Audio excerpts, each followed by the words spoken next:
నమస్కారం అండి. ఇవాళ పోస్టల్ బ్యాలెట్ కౌంటింగ్ గురించి మాట్లాడుకుందాము. ముందుగా పోస్టల్ బ్యాలెట్ ఎలా క్యాస్ట్ చేస్తారో బ్రీఫ్గా చెప్తాను. ఓటర్ మనకి ఈసారి ఫెసిలిటేషన్ సెంటర్కి వెళ్ళి వేశారండి. ఆ సెంటర్కి వెళ్ళినప్పుడు వాళ్ళకి 2 ఫామ్స్ 2 కవర్స్ ఇచ్చారు. సో ఈ ఫామ్స్లో ఫస్ట్ డిక్లరేషన్ ఫామ్లో సీరియల్ నెంబర్ అంటే వాళ్ళ ఓటర్ ఐడి నమోదు చేస్తారు. ఇక్కడ ఓటర్తో సంతకం తీసుకుంటారు. ఇక్కడ ఆ అటెస్టింగ్ ఆఫీసర్ సిగ్నేచర్ ఉంటుంది, ఆయన డెసిగ్నేషన్ ఉంటుంది, అడ్రస్ అవి ఇక్కడ రాస్తారు. తర్వాత అలాగే ఈ సీరియల్ నెంబర్ ఇక్కడ కవర్ మీద కూడా రాస్తారు. నెక్స్ట్ ఇంకొక ఫామ్ బ్యాలెట్ పేపర్. ఇది ఖాళీ బ్యాలెట్ పేపర్ ఇస్తారు. ఇది ఓటర్ లోపలికి తీసుకెళ్ళి చెక్ మార్క్ కానీ క్రాస్ మార్క్ కానీ ఏదైనా ఆ బాక్స్ లోపలే క్లియర్గా బ్యాలెట్ చేయాలి. ఈ బ్యాలెట్ పేపర్ని ఈ చిన్న కవర్లో పెడతారు. పెట్టాక ఇందాక సీరియల్ నెంబర్ సరి చూసుకోవాలి. ఆ తర్వాత ఇవన్నీ ఈ పెద్ద కవర్లో పెడతారు. ఈ పెద్ద కవర్లో పెట్టి ఇక్కడ కూడా సిగ్నేచర్ చేయాలి. సో ఇవి ప్రక్రియ ఎలా ఉంటుందంటే, ఫస్ట్ ఈ బ్యాలెట్ పేపర్ తీసుకున్నారు కదా, దాని మీద ఓట్ వేసేసాము. దీన్ని తీసి ఈ కవర్లో పెడతాము. లోపల పెట్టేసి సీల్ చేసేసేయాలి. దీన్ని గమ్తో సీల్ చేసేస్తారు గమ్తో. తర్వాత ఈ డిక్లరేషన్ పేపర్ విడిగా ఈ పెద్ద కవర్ తీసుకొని దీని లోపల పెడతారు. ఈ లోపల పెట్టేశాక దీన్ని కూడా గ్లూతో బయట సీల్ చేసేస్తారు. ఇదిగోండి ఇక్కడ గమ్తో సీల్ చేసేసి ఇక్కడ సిగ్నేచర్ వేస్తారు. ఇది మీ పోస్టల్ బ్యాలెట్. ఈ విధంగా మీకు అందుతుంది.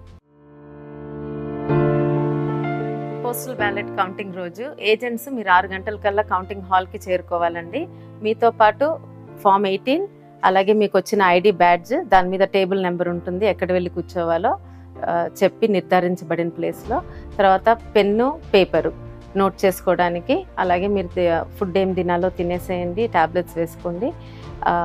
ఇంకా సెల్ ఫోన్స్ ఏమి తీసుకువెళ్ళద్దు. తీసుకొని కౌంటింగ్ హాల్కి వెళ్ళిపోండి. మీరు ఎలక్షన్ ఏజెంట్ కానీ క్యాండిడేట్ కానీ ఉన్నప్పుడే ఆ స్ట్రాంగ్ రూమ్స్ తెరుస్తారనమాట. మీ ఎదురుగా తెరిచి అప్పుడు పోస్టల్ బ్యాలెట్ ట్రంక్స్ అన్ని తీసుకొస్తారు. సో ఆ ప్రక్రియ అయ్యాక ఇప్పుడు మీరు ఎమ్మెల్యే అనుకోండి, అసెంబ్లీ కాన్స్టిట్యున్సీ అయితే ఈవీఎంఎల్ కౌంటింగ్ చేసే రూమ్లోనే పక్కన 4 టేబుల్స్ వేసి పోస్టల్ బ్యాలెట్స్ అక్కడే కౌంట్ చేస్తారు. మిమ్మల్ని ఒక అసిస్టెంట్ సూపర్వైజర్ చూస్తారు. అదే ఎంపీకి అనుకోండి, పక్కన ఒక హాల్ ఉంటుంది. ఆ హాల్లో అచ్చంగా పోస్టల్ బ్యాలెట్స్ కౌంట్ చేస్తారు.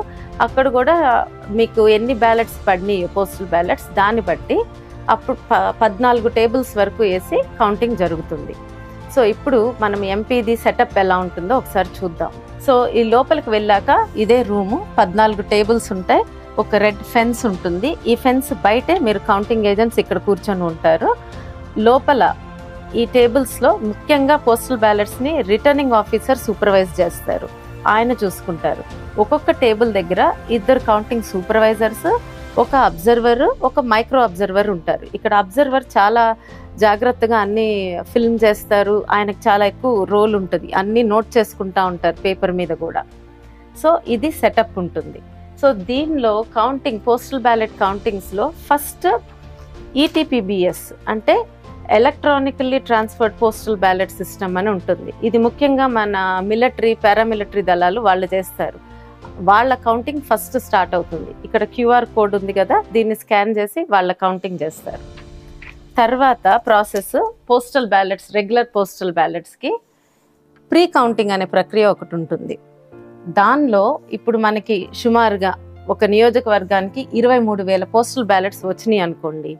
ఆ వచ్చినప్పుడు 14 టేబుల్స్ ఉన్నాయి కాబట్టి 14 పెట్టి డివైడ్ చేస్తే సుమారుగా టేబుల్కి 1642 పోస్టల్ బ్యాలెట్స్ ఇస్తారు ఒక్కొక్క టేబుల్కి ఇక్కడ. సో అవి ఇచ్చినప్పుడు దానిలో ఒక ప్రక్రియ, వెరిఫికేషన్ ప్రక్రియ అని ఉంటుంది. దాని ప్రకారం కొన్ని వ్యాలిడ్ కానివి తీసేస్తారు బ్యాలెట్స్. దాని గురించి నేను తర్వాత చెప్తాను. అదైపోయాక మళ్ళా ఆ వ్యాలిడ్ ఉన్న పోస్టల్ బ్యాలెట్స్ని మళ్ళా కలిపి ఒక్కొక్క టేబుల్కి 500 చప్పున పంచుతారు సుమారుగా. ఆ పంచి అప్పుడు కౌంటింగ్ చేయటం స్టార్ట్ అవుతుంది. ఇది ప్రక్రియ. ప్రీ కౌంటింగ్, వెరిఫికేషన్ బ్యాలెట్స్కి, మళ్ళా తర్వాత అవి అంతా మిక్స్ చేయడము, మళ్ళా టేబుల్కి 500 చొప్పున పంచుతారు. అప్పుడు కౌంటింగ్ స్టార్ట్ అవుతుంది అన్నమాట. ఇప్పుడు నెక్స్ట్ ఆ వెరిఫికేషన్ ఎలా చేస్తారో చెప్తాను. మీకు ఫస్ట్ పోస్టల్ బ్యాలెట్ వచ్చినప్పుడు ఇలా ఉంటుంది. ఈ మెయిన్ కవర్ మీద మన ఓటర్ ఇక్కడ సైన్ చేసి ఉండాలి. ఒకవేళ సైన్ చేయకపోయినా ఈ బ్యాలెట్ చెల్లుతుంది. సో ఫస్ట్ ఓపెన్ చేసి ఈ కవర్ చూస్తారు.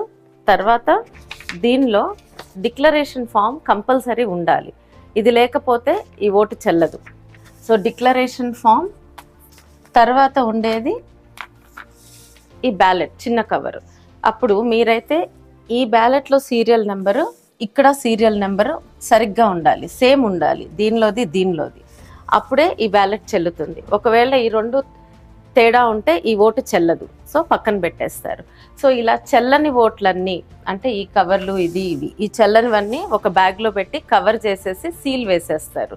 ఆ తర్వాత ఇవన్నీ సరిగ్గా ఉంటే ముఖ్యంగా ఈ డిక్లరేషన్ ఫామ్ చూసుకోవాలి. ఇప్పుడు వచ్చిన మార్పు కూడా ఇక్కడే ఉందండి, కొంచెం శ్రద్ధగా చూడండి.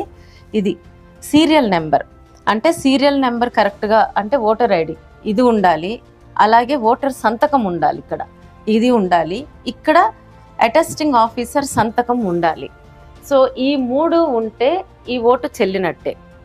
సో ఇంకొకసారి సీరియల్ నెంబర్ ఇది ఉండాలి, ఎలక్టర్ అంటే ఓటర్ సిగ్నేచర్ ఉండాలి, ఇక్కడ అటెస్టింగ్ ఆఫీసర్ సిగ్నేచర్ ఉండాలి. ఈ మూడు ఉంటే ఈ ఓటు చెల్లుతుంది. అలాగే ఇక్కడ కవర్ మీద సీరియల్ నెంబరు, ఇక్కడ సీరియల్ నెంబరు సరిగ్గా ఉండాలి. ఇలా ఉంటే ఇవి చెల్లుతాయి. సో అంతకుముందు ఉన్న మార్పు ఏంటో ఒకసారి క్లుప్తంగా చెప్తాను. అంతకుముందు దీని మీద సీల్ ఉండాలన్నారు, ఇక్కడ ఆఫీసర్ డెసిగ్నేషన్ ఉండాలన్నారు. ఇప్పుడు ఆ రెండు లేకపోయినా కూడా ఆయన సంతకం ఒకటి ఉంటే ఈ డిక్లరేషన్ ఫాము ఈ ఓటు చెల్లుతుంది. సరే, ఇప్పుడు ఈ కవర్ మీద కూడా సీరియల్ నెంబర్ సరి చూసుకున్నాక ఇది ఓటు చెల్లే ఓటు.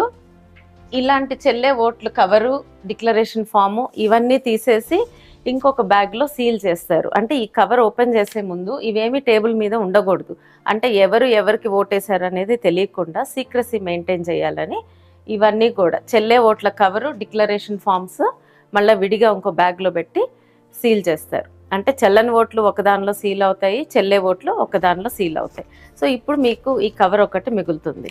ఈ కవర్లో ఓపెన్ చేస్తారు, సీల్ ఉండాలి, సీల్ లేనివి చెల్లవు. ఓపెన్ చేసినాక బ్యాలెట్ పేపర్ వస్తుంది మీకు. సో ఇప్పుడు ఇక్కడ ఎలాంటి బ్యాలెట్ పేపర్స్ చెల్లుతాయి మీరు ఇది చూస్తుంటే ఇక్కడ మనకి టిక్ మార్క్ కానీ, క్రాస్ మార్క్ కానీ, స్టార్ మార్క్ కానీ, అలాగే వాళ్ళు ఎక్కడన్నా క్యాండిడేట్ నెంబర్ వేసినా, లేతే ఇలా సున్నాలా చుట్టినా, స్టార్ పెట్టినా, ఏవైనా సరే ఈ బాక్స్ అంటే క్యాండిడేట్కి ఉన్న బాక్స్ లోపల ఉండాలి. అవి ఉంటే ఆ ఓటు చెల్లినట్టే. ముఖ్యంగా టిక్ మార్క్ కానీ, క్రాస్ మార్క్ కానీ, స్టార్ కానీ, ఏదైనా నెంబర్ కానీ ఏ మార్క్ వేసినా ఆ బాక్స్ లోపల ఉంటే ఆ ఓటు చెల్లినట్టు. ఇంకా అలాగే ఒకవేళ వాళ్ళు సంతకం పెట్టినా, లేతే ఓటర్ ఐడి రాసినా, వాళ్ళ పేర్లు రాసినా అవి చెల్లవు. సో ఇంతవరకు మీరు చూసుకొని ఇవి చెల్లే ఓట్ల కింద అవుతుంది. సో అప్పుడు వాటిని లెక్క పెడతారనమాట. ఏ క్యాండిడేట్కి వచ్చింది ఆ క్యాండిడేట్కి విడివిడిగా వేసి చివరికి ఆ వచ్చిన ఓట్లన్నీ లెక్క పెట్టి ఫామ్ 20లో పెట్టుకొని డిక్లేర్ చేస్తారు ఫైనల్గా. అలాగే ఇప్పుడు ఈ కౌంటింగ్ ప్రక్రియ మధ్యలో ఆగదండి, మొత్తం అన్నీ లెక్కించే వరకు కంటిన్యూస్గా జరుగుతుంది. సో ఇక్కడ ఒక చిన్నది మన ఎమ్మెల్యేకేమో పింక్ స్లిప్స్ ఉంటాయి, ఎంపీకేమో వైట్ స్లిప్స్ ఉంటాయి అన్నమాట, ఇలా వైట్ కవర్స్. సో అదొకటి.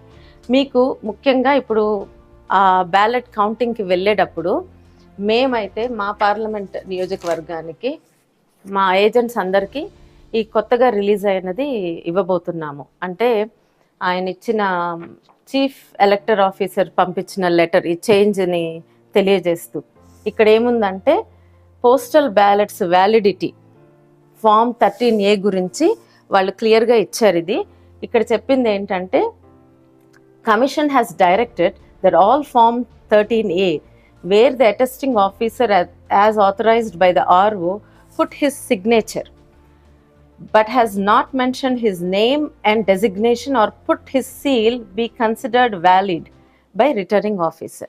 అంటే తెలుగులో ఏంటంటే దీని అర్థం ఆయన సంతకం, ఆయన ఓటర్ని ఐడెంటిఫై చేస్తా ఆ ఆఫీసర్ సంతకం ఉంటే సరిపోతుంది, ఆయన సీల్ కానీ ఆయన డెసిగ్నేషన్ కానీ లేకపోయినా కూడా ఆ డిక్లరేషన్ ఫామ్ చెల్లుతుంది అని క్లియర్గా మనకి ఉత్తర్వులు జారీ అయినాయి. ఈ కాపీ కూడా మేము మా ఏజెంట్స్కి ఇస్తాము, వాళ్ళు కౌంటింగ్ రూమ్కి తీసుకువెళ్ళడానికి. సో ఎవరికన్నా తెలియని వాళ్ళు ఉంటే వాళ్ళకి ఇది చూపించచ్చు అనమాట. ఇదండి వెరిఫికేషన్ ప్రక్రియ. జూన్ 4వ తారీఖు కౌంటింగ్కి వెళ్ళే వరకు ఇంకా ఏదైనా మార్పులు ఉంటే రూల్స్లో కానీ దయచేసి చెక్ చేసుకోండి. అలాగే మీ సీనియర్స్ని అడిగి తెలుసుకోండి వెళ్ళబోయే ముందు, అంటే వాళ్ళు తెలియజేస్తారు. అయినా ఒకసారి మళ్ళీ వ్యాలిడిటీ పాయింట్స్ చెక్ చేసుకోండి. ఇంకా ఏదైనా డౌట్స్ ఉంటే ఎలక్షన్ కమిషన్ ఆఫ్ ఇండియా నుంచి వచ్చిన ఉత్తర్వులు ఒకసారి చూసుకోండి. ధన్యవాదాలు.